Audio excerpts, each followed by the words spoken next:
জন্মদিনের বিশেষ মুহূর্ত নিয়ে ফেসবুকে আবেগঘন পোস্ট দিয়েছেন দুই বাংলার জনপ্রিয় অভিনেত্রী জয়া আহসান। বিশেষে দিনটিতে প্রাণীপ্রেমী এই অভিনেত্রীর কাছে বিশেষ গুরুত্ব পেয়েছে তার পোষ্য কুকুরগুলো। 1 জুলাই ছিল অভিনেত্রীর জন্মদিন। বিশেষে দিনটি পরিবারের সাথে কাটিয়েছেন অভিনেত্রী, সময় দিয়েছেন প্রিয়জনদের। জন্মদিনের বিশেষ মুহূর্তের ছবি অভিনেত্রী তার অফিসিয়াল ফেসবুকে শেয়ার করেন মঙ্গলবার 2 জুলাই। জন্মদিনের 6টি ছবি পোস্ট করেন জয়া। শুধু ফেসবুকে নয়, ইনস্টাগ্রামেও নিজের জন্মদিনের বিশেষ মুহূর্তের ছবি ও ভিডিও শেয়ার করেছেন তিনি। পোস্ট করা ছবি আর ভিডিওতে দেখা যাচ্ছে কাছের মানুষদের সঙ্গে জন্মদিন উদযাপন করছেন জয়া। জন্মদিনে ছিল অভিনেত্রীর প্রিয় পোষ্য কুকুরও।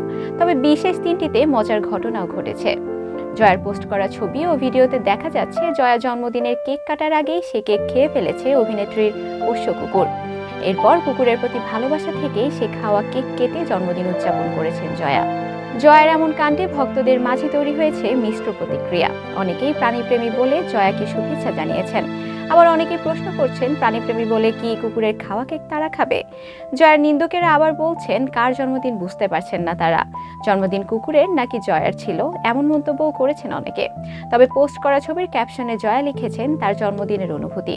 পোস্টে লেখেন, আমার জন্মদিনটি যে আমার আর নেই, এত এত এত ভালোবাসা, এত বেশি শুভেচ্ছা পেয়ে সেটাই বারবার মনে হচ্ছে। এই ছোট্ট জীবনে এত মানুষ আমাকে ভালোবেসেছেন, এই ব্যাপারটা একজন শিল্পী হিসেবে আমার কাছে অনেক বড় শান্তির, অনেক বড় পাওয়া।